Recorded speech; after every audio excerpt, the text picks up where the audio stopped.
All right, today we're talking to Buck Ringo.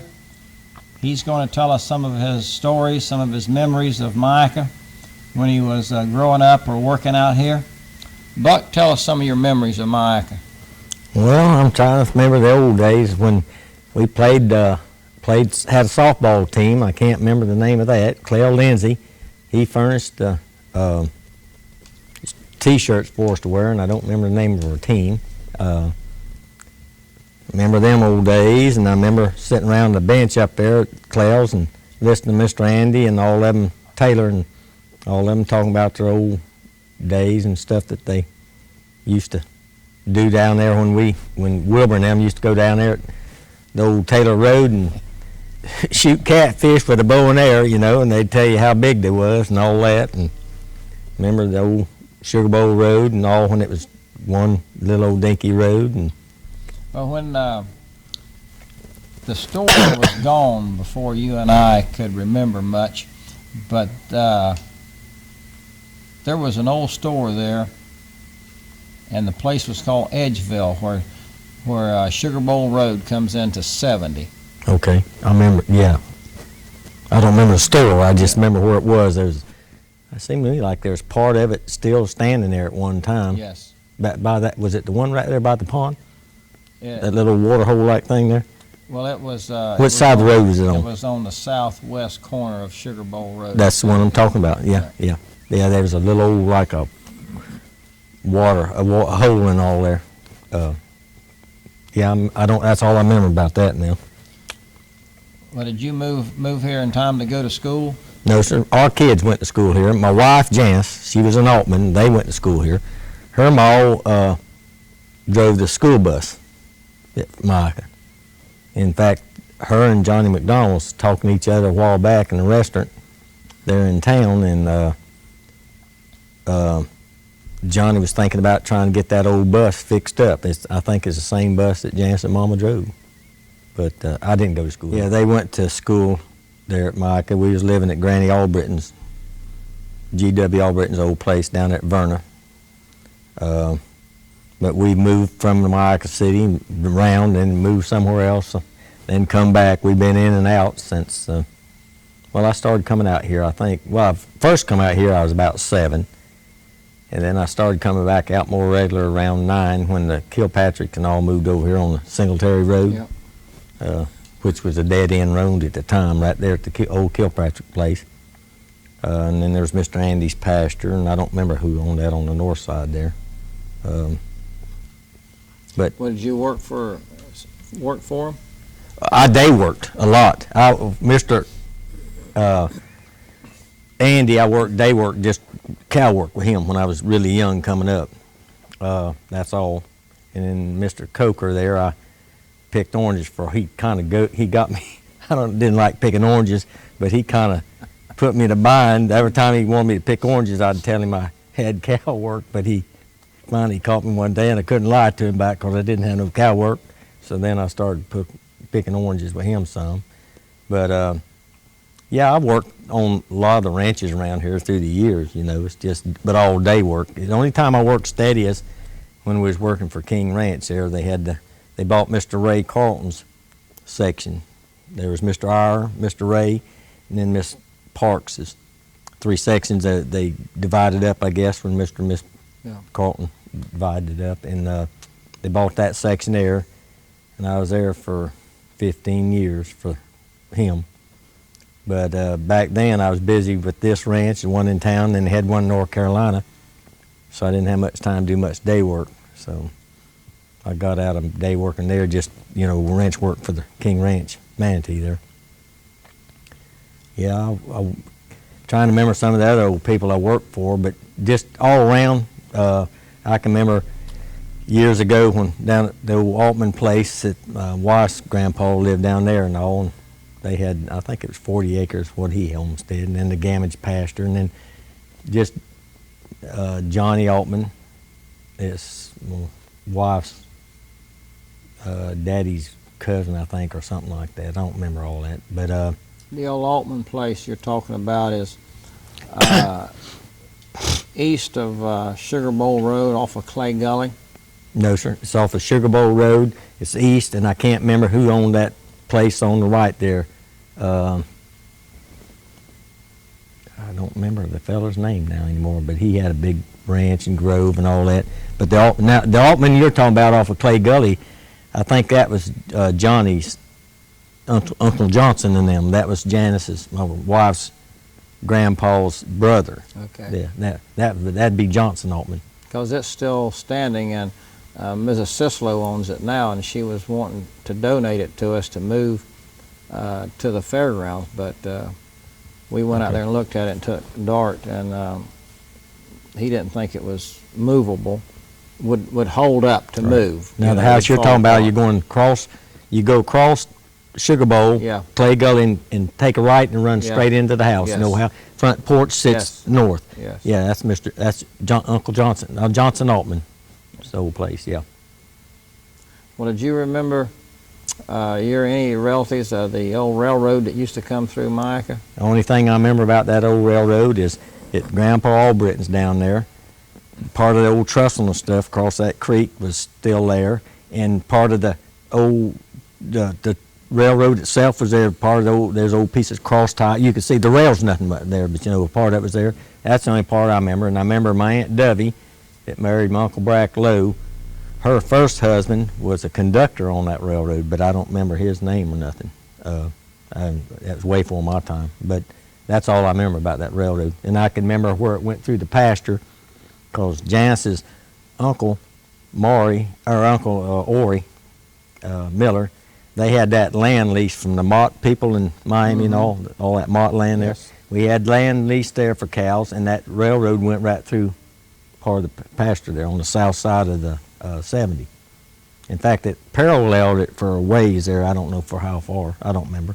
I never pay no attention to that, you know, just like them old, once in a while you get an old clay pot or something where they was getting turpentine out, you know, of them old trees. You'd find a piece of them old pots and stuff. Yeah, when we were talking to Mr. McDonald, he and I come to the conclusion that if we knew that things were going to change, that we'd paid more attention when we were growing up. I know I would have. We thought it was going to be that way forever. Yeah, and I never, you know, I'd never paid any attention to it. And just like with my family background, one of my uncles, when he was getting older, he started getting back into it, and he had all the I can remember a lot of pictures and stuff from my grandma's house and grandpa's, and he got a lot of that stuff. And then, but he moved to, married my aunt. He went to Hartford, Connecticut, and never did come back to Florida.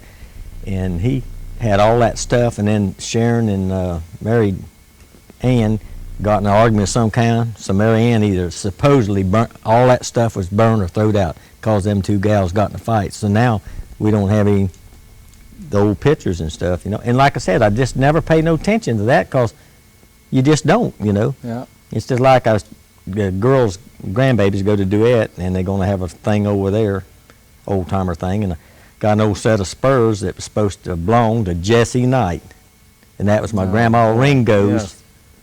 That was my grandma Ringo's grandpa, and I just got them out of the gun case the other day to get them for the girls. They want to take them to show and tell, but stuff like that. And I've had them spurs. I don't know how many times I've lost them, and just lucky and went back and found it. And it never meant anything except to me they was good spurs, you know. But I just remember my grandma Ringo telling me when my grandpa, she said, your grandpa's got something to show you, because the first horse I broke, that I actually really broke, everything, I was 11, and they said, you're going to need these, you know. And she told me, she said, this belonged to my grandpa, you know, and you take care of them, and which I did. But I was just looking at them, but you don't, it's like Johnny said, you just don't pay, just like up there at Mr. McDonald's. I can remember as a kid going in his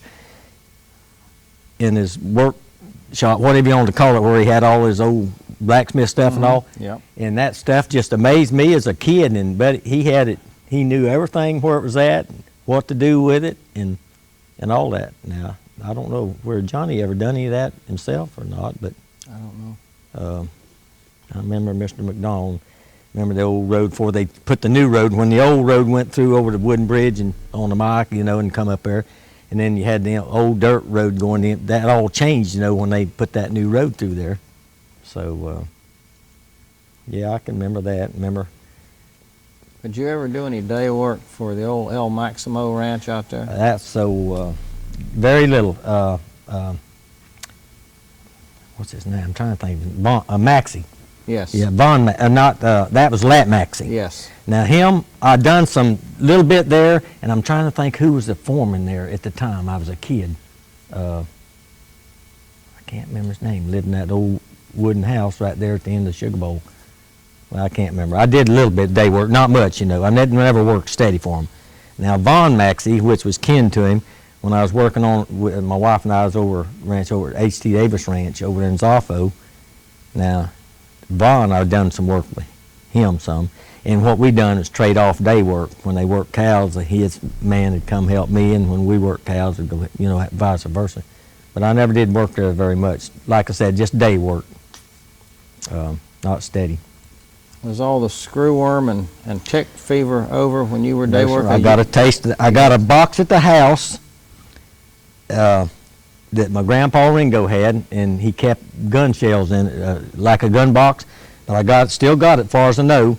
I'm trying to think of it. It was a yellow can, it Benzol or something. That was a yellow. I think there's quart cans, come 8, 10, 12 in the box, whatever. I've got that box, and then when you went to use the medicine, you took that cap off and put that cap with the funnel, little funnel that you squeezed on. Yes. Well, it was just a spout on it, you know. Yeah, man. Yeah, I got into the screw worms. When was they eradicated? It was in the 50s. Early 50s. Yeah, no, because I can remember out here on Sugar Bowl Road, down there around Venice on the old Jackson Road and the Venice Byway, they had these old military Jeeps, the old flathead Jeeps, with a big funnel in front of them, with a catch box in the back, which we didn't know for years what they was, because kids, you know, but that guy'd come driving down that road like 90 miles, fast. And of course the old road was bad anyhow, and he couldn't keep it on it.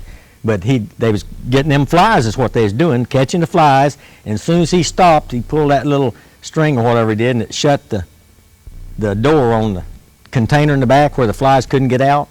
Yeah, I remember that. I remember when they was doing the fly, and the screw worms. Every calf you got had screw worms. Yep. It didn't make no difference, you know, and you split the navel. Everybody did it different ways. You'd split it and get them screw worms out, because I remember them telling me if you didn't get that medicine down in behind them, it wouldn't kill them. So a lot of them screw worms you dug out with your pocket, you dug it out. But always that old navel cord didn't make no difference. Yeah, and I remember seeing a cow standing there, and you could see her brain where them screw worms was. You got an old horn knocked or something, and you could actually see in her still standing, them screw worms all in her head and all. Yeah, I can remember some. And then in the rear end, sometimes you know, with the afterbirth didn't get out quick enough, I guess. I was a kid, you know. I'm trying to remember how it was, but them screw worms would get in her behind, and you didn't. Back then, they didn't want your dogs catching the cows at all, because every time they caught one somewhere, them screwworms get, any place it bled, them screwworms get you. And I remember seeing their old eyes, you know, it'd be an eye eat plumb out with them. They some gnat and stink. But that was, benzene, I can't remember the name of it. I remember it's an old yellow can. Yes, you're right about the name. I can't remember exactly the name of it. Yeah. But that's about what it sounded like. Yeah, I think it burn in your saddle pockets only because you had them sometimes, them cans in there where you wouldn't take that spout can thing off and try to put it in there, and wouldn't put the flat cap that it come with on it, you know, wouldn't put that back. Because like I said, I was a kid, but I got a set of saddlebags at the house that belonged to my grandpa Ringo. It probably still stinks like that. They're all about disintegrated, you know. In fact, the last time I used them, I think the tie across busted, and they're just there. The only reason I kept them is sentimental, you know. But yeah. I need to get a picture of that stuff. I don't have them cans no more. You don't have them cans no more? No, sir. We didn't have the can. When I got that was way later on in life. It was stuff that belonged to my grandpa. He just kept shotgun shells in it, 22, whatever. I can just remember the box, in half of the wooden box and the half part of the lid still. They didn't break it all the way off, I guess. For if you want to see it, I'll try to find it. I think I still got it. But I know I don't have none of them cans. Them old. There's got to be somebody around that remembers the name and all of that and stuff. See, like I said, I didn't, and they had that Smearex. You've heard of that? Yeah. Okay. Now I was talking, Mr. Ray Carlton just passed away, and I was at this funeral, and I was talking to the lady about that, and the Smearex, she'd remember putting that on, you know, cause some people, That's the stuff that really stunk real bad. really bad, is you mixed it Yeah. and brushed it on. See that there in the cans, you squirted in the holes where the screw worms was. That Smearex, like I think the best I'm remembering, is you smeared on them when you, see lots of people wouldn't earmark or do nothing because of the screw worms. But the people that did, I think it was a Smearex. Now, maybe I'm wrong, but they brushed that on when they cut their ear and all. Yes. That's what they put on to keep the screw worms from. See, we just done it. I was just, like I said, I was really young because. But some of us kids that have to, if they cut the hogs, had to have a rag tied on the end of a tomato stick. And Okay, some people used a brush, Yeah. but it was like a paste-like stuff. It was old. It wasn't like that other. It was just a black liquid that you squirted. But that Smearex was like paste on there. Yes. Yeah, if you earmarked them, no matter, and some of them people that earmarked, you know, they'd have a upper bar, under slope, crop. I mean, chop them ears yes. about all the pieces, you know, with their earmarks. But then some people didn't. I know down there around Nokomis and all, the Blackmans and all, which was, I found out later on was kin to me, a lot of times they didn't earmark or nothing because of that. But I know they stopped doing that in the 50s. I don't remember, somewhere in the 50s, because I was born in 42, and I know I'm trying to think when Mr. A.C. Verzell down at Murdoch, he owned all that land down there. Well, when he sold that land to that general development, I think, he was, I think I was 10 years old when my grandpa, we went down there and gather them cows out there. Now there's where Richard Kersey can tell you about. I think he come from down there. His family come from work for Mr. Verzell down there. But we're supposed to be talking about Myakka City, right? Was there any? Did you get any in on any of the dipping? Very little. The only thing I can tell you is you got splashed. The old cow would run off in there, be poor and heck. Having to try to get her out. You know, the one end was dogged off and the other end had the ramp. Yeah, I don't know how that, I don't remember the name of that mess, that white, I think. I don't remember what that stuff was called that they poured in, the dips. But I'm trying to think if we used a dip. You're talking, I don't remember. I remember doing it, but I don't remember what. Is there any of those old dipping vats left around that you know No, of? I know of. I don't know. I know, no, I don't know of any. All these around here, haven't they had to dig them up or Yeah. something? I think they dug them all up. There used to be an old dipping vat. I think there was a dipping vat there by Grandpa Albritton's old place. Right close to that, where that railroad tram went through there. But I don't want to swear to it. You know, right now, I can't remember where. I knew where some of them was around here, but I don't remember now. And I was thinking there's one over here, east side of Myakka. But I don't know. I don't remember. All the ones that I remember, they've dug up. Yeah. Well, that's what I heard. The state made them dig them up because of that pollution or something. Yeah. All I can remember about the dipping vats, that stuff got on you, it burnt you. It was hot. And old cow, like I say, you have to run her off in there, you know, and then trying to get her up the other side, getting down on her knees, skin her, trying to bite you. That's just like getting one out of a bog. You fight to get out of a bog, then you had to tie your horse off somewhere to hope the old cow didn't catch him when you got her loose, and then you get the rope off of her and hoping that she got out, but wouldn't bite you. I mean, it was. Judge Platt passed away now, but Judge Platt used to tell stories about the dipping days, and he was saying that the government had range riders, they called them. Yeah, I remember hearing about that. And you'd have to mark the cow when you dipped it, and then they would the range riders, if they found any cows that hadn't been dipped, and of course they were all branded, they know who they belonged to, and they said they'd keep them pinned up, and the government didn't want them, so you'd have to buy them.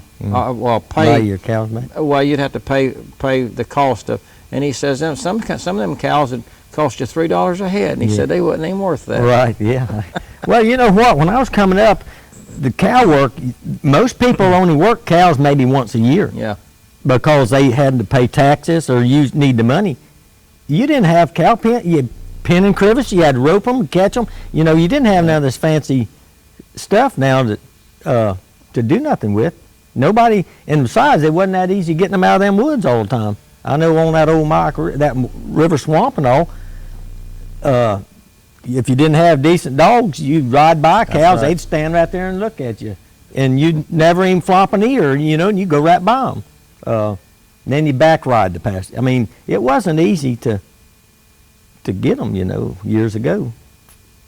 And Lord knows you didn't want to have to rope nothing if you didn't have to now. I mean, Cowboy, it ain't never been easy. no, sir. But you take, I mean, I always had my rope ready to go, but that wasn't what you wanted to do unless you had to. Yeah, the dipping part, I can just remember parts of it, but I'm not remembering. See, I was so young back then when, I'm trying to think how old I would have been when but I don't really know when the screwworms quit. Yeah, I can't remember. It had to be in the 50s because they quit. Well, I know I graduated in 60, 61, and they was done away with then. I was thinking maybe around 55. I'm not sure, because I know I was really young. I'm trying to remember when them Jeeps was running down the road catching them flies, and I'm trying to remember where I was in there. I don't remember the Jeep. Yes, sir, I can remember them old Jeeps. Them old flathead Jeeps had the big funnel in front of them, come back to the back in that little box, but you didn't know what he's doing. You just thought he was some guy from Mars driving down. They drove like a nut, but they had to, well, see, after I got older, I realized what they was doing. They had to drive fast to catch the flies. And then when he stopped, he had to shut he had that string or whatever it was he pulled up there that shut the, in fact, I've even seen him run around, jump out of in fact, the first time I think I ever seen it, the guy jumped out of the thing, run around the back and done something right then. Then later on, they must have started doing something with a string up front. I don't know what, but I can remember that, and the reason, you know, and then they sterilized the males, right?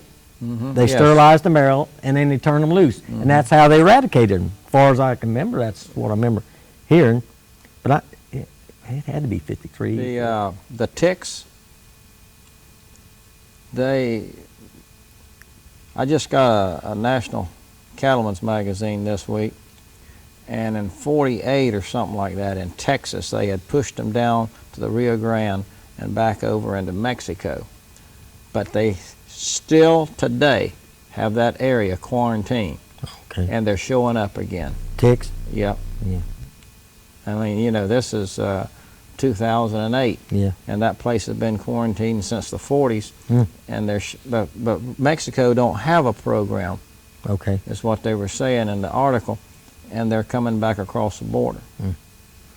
I remember the ticks and all, and I remember, but I don't remember, I was too young to remember like what the state hired them when they had the tick fever and stuff. And I remember talking to old timers, some of my family done that part-time, you know, they'd hire people part-time to do it, but I don't remember that much about the tick thing, other than having ticks on stuff in the wood, you know, but I don't remember when they stopped.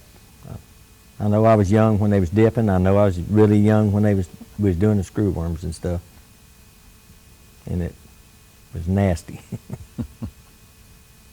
Well, do you remember the old stores that was in Myakka City? The only two I remember is Clell Lindsay's. Yep. On the right when you went in, and then Jance's Uncle S, I don't think of his name, McLeod anyhow. He owned, one time he owned the other little station.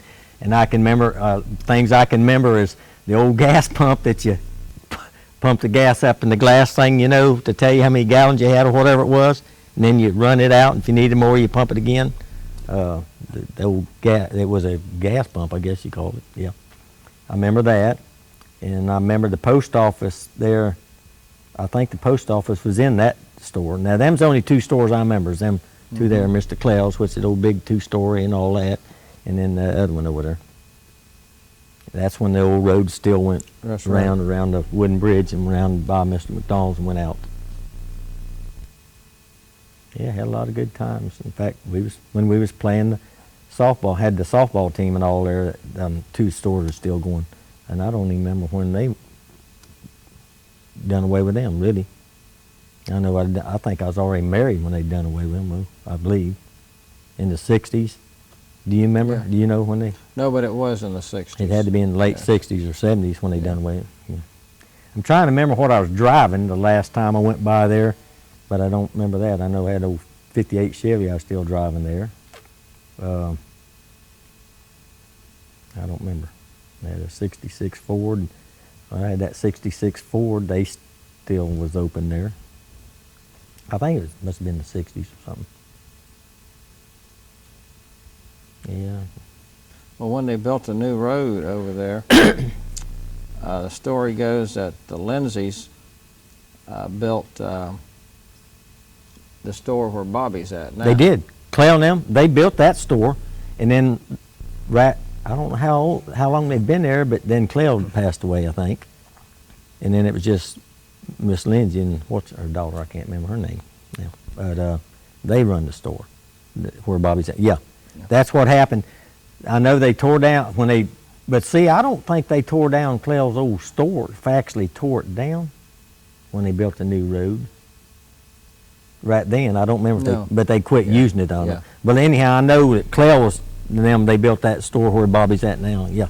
Some of our storytellers have given us some pictures and paper telling us some history of Myakka, and one of them has got give us an old map. I think it might have been hand drawn, but it looks to me like the old commissary for the turpentine people lived over on the south side of 70 there, where 70 is now. Yeah. That was just woods, I guess, then. But the commissary looks like it was somewhere in the area where Bobby's store is now. See, I don't mean, remember. probably not right there, Yeah, but yeah. in that area there. I mean, this was in, what, the 1800s? Yeah, 'cause see, that I they were- don't remember the commissary you're talking about. No, it was probably burned and gone. Okay, 'cause I don't remember nothing about that now. Yeah. Because I know Mr. Kinslow and them lived, it'd have to be behind Mr. Kinslow's and them, where they lived in there probably. Trying to remember what streets was where there at the time before they built that new road through there. Now I don't remember nothing about that commissary, nothing. I just know they had the turpentine people out here and all that, but I don't remember nothing about it. And the only thing I remember about the turpentine, like I say, in the woods once in a while you'd go by an old pine tree or something, or out there in the woods, just kick one piece of them old pots and Right. stuff up they had. That's all I remember about that. And then, like I said, the old bridge I remember. And I remember seeing the water go over the top banister of that old bridge. I'm trying to remember. That might have been in '60 when that, what was that, Donna come through and you couldn't get the, yeah, because we was staying up there at Verner on the corner of Verner, the old Webb place there, and you couldn't go. I think we made it to I'm trying to remember if we made it to Myakka City or not. But I think we made it to Myakka, but we couldn't make it on past the Myakka River across the wooden bridge. Yeah. And that water, and I'm trying to remember now if the water was running, it seemed like it was running over the top banister. If it wasn't, it was right close, but it was high as I'd ever seen it. And then you couldn't go there, you couldn't go to town on 70 because after you got down the old wooden bridge, that little deep hole there where, I can't remember that guy, Sellers lived up there. That you couldn't get past that, the water was over. And see, that of course, 70 at the time was a dirt road. I mean, 64 is where I was talking about. Over to 64, 70 was still a dirt road and all. Yeah, I remember. I remember I had to go back to school Monday morning at Calpin Slough down there by the hi-hat. That was still the old wooden bridge. Yeah. I was driving a 40 Ford Coupe, and I remember getting there, and of course you went in the woods with your car, you knew what to do with stuff, so I just took my fan belt loose where the fan wouldn't blow water and stuff, and I went across, well, it was an old 2-lane wooden bridge, and I remember starting, the water was running across there. Now, it wasn't running over the banister, but it was running pretty deep. I remember starting on the north side and going through there, and I remember when I come off of the bridge, it was about ready to push me into the banister, the water of the car, but I made it and got on up, and then you just went up a little ways and got up on the road again, and then I put my belt back on, went on back. I was going to school in Venice, so I went home to school that morning. So it was, I remember that was kind of a bad hurricane to go through or whatever. A lot of people moved in this area, and when they drive 64, they don't realize that that bridge on 64 at Lake Manatee went over. They built that over the other road. Oh yeah, the old road went down. It was to the left there. Well, I think if you cross the bridge going into town, if you look to the south, to the left over there, right against the lake, that's the old road coming down there. Sometimes when the water's down, you can see part of the old road. Yeah, because the old road come down the hill, and now where they come off to go heading west, that road went straight and went down the hill, and then when you went down to cross the old wooden bridge to go to town or Warchu or whatever, yeah, I remember that. That was all there. But I was trying to remember. That was still there. Yeah, because the Cheneys lived in that old house on the left there. Yeah, because I remember we went by that morning, or that day when we was riding around, kids, loaded up, trying to go all that, and we went by there, and the Cheneys' old house there, the chickens was up on the porch, and they had the cows and stuff. I don't remember what all they had there then, but that was there, and Cheney and John and them, they're about my age. That's where they was living at the time. But I remember that water was up high. But we got through there all right. It was the dip there before you get to the racetrack. That's what stopped us there. Of course, the lake or nothing. It wasn't the lake. Nothing wasn't there anymore. It was just the old Manatee River. That was just a branch there. Yeah, that's all it was. Just I don't remember the name of it. But yeah, that was a long time back. That had to be in the 50s too. I don't remember when they built that new bridge or road or. It was sometime in the 60s. I can't remember exactly when. I don't even remember when they paved 70. I know at one time 70 was dirt where 675 made the turn. The 70 was dirt all the way to the Braden River, just where you come across to go to Linger Lodge there. It went a little ways before you got Red Kill Crease or anything. Yep. Then the pavement stopped and it was dirt road. In fact, all that Caruso Road, even at Caruso was dirt road then. Yeah. Yeah, but I know we had I'm trying to think what I had then. I don't know if I had it 71. I don't remember what I was driving in, because I know we used to people had. Yeah, it was later on. It's when they paved the road to Schroeder, didn't they? That's what it was. When they first paved the road, then I think they just went to the Schroeder Ranch. Lorraine Road. Lorraine Road there at Schroeder's. That's what it was. And people thought 70 was paved all the way through.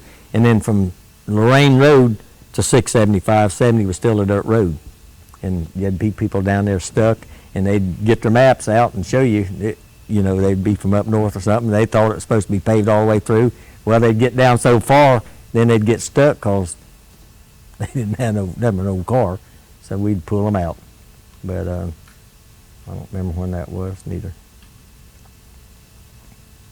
Yeah, and then remember the Carltons, Mr. Ray, and then there was Mr. R. You talking about day work? I had day work for them when they was running their cows and all up there.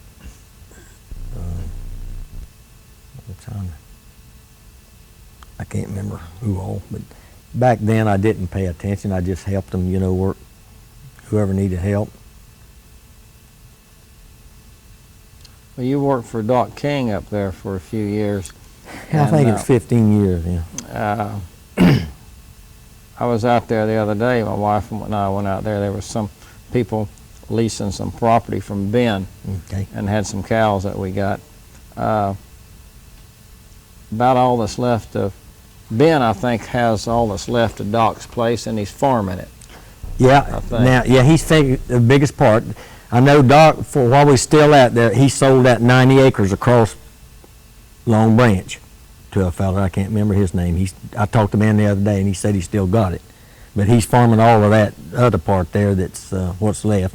I know he sold those houses along the road there. Yeah.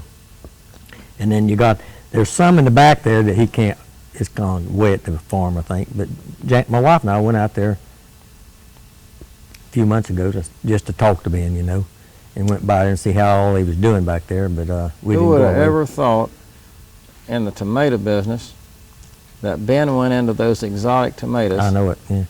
and is doing good? He's doing good. Yeah, we got some little. They give us some in their town the other day. He's doing them not just the tomatoes, them blueberries and stuff. Yes. Yeah. In fact, the picture on there is old '50 Chevy that Ben had bought quite a few years ago. Shelley, she found a picture of a little truck and all theirs on it. But yeah, in fact, we was in a store somewhere else a while back after they give us those blueberries and found some of their blueberries. But he's doing good in the blueberries too. He's starting to, in town now, he's starting to plant them there too, I think. Yeah, Ben's doing really good. He's a hard worker. He's good. When the railroad was out here, came from Manatee to Nocatee, some of our old storytellers was telling us that the turpentine was what they were doing, and of course everybody had cows and hogs in. But then when the turpentine gave out, the people came south out of Georgia and Alabama, Arkansas, wherever they came from, cutting the timber. Yeah. And now Myakka City seems to always bounce back with farming or cattle or something. Myakka City's always been agriculture. Yeah, ever since they, like I said, I don't remember the railroad. The rails wasn't even on it, and a lot of the cross ties were gone on the old tram. But yeah, I was trying to remember some of this stuff on that Jesse Knight thing and all about how they used to do, years ago. It's in that paper I give you. That's I always remembered that his east fence line was the Myakka River. The west fence line was the Gulf, and then you had, the point down there. They couldn't go but so far, and then they're going to get into Peace River or the Gulf. But I never knew what kept the cows in on the north side. And then in that paper I was reading, they built 20 miles of barbed wire fence from Nokomis to the upper lake, which the upper lake down there, they didn't have the dam or nothing. It was all still river running through there. And that's what kept his cows in on the north side, which I never knew, which was quite a job, you know. But I know he had stuff to do out here around Myakka, but I don't remember how much. I know one of his son-in-laws was a Hancock that built the first Methodist church there in Myakka now, not up here.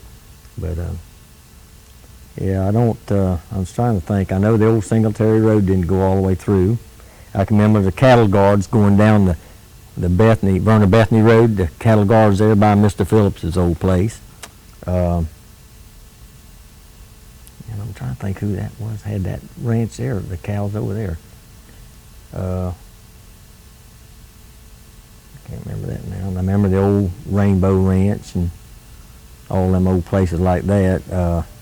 Frank Smith, but that's old Myakka, when he built the Flying Ass Ranch up over there. I worked for him. And then everybody thought he was crazy when he started developing the Flying Ass Ranch,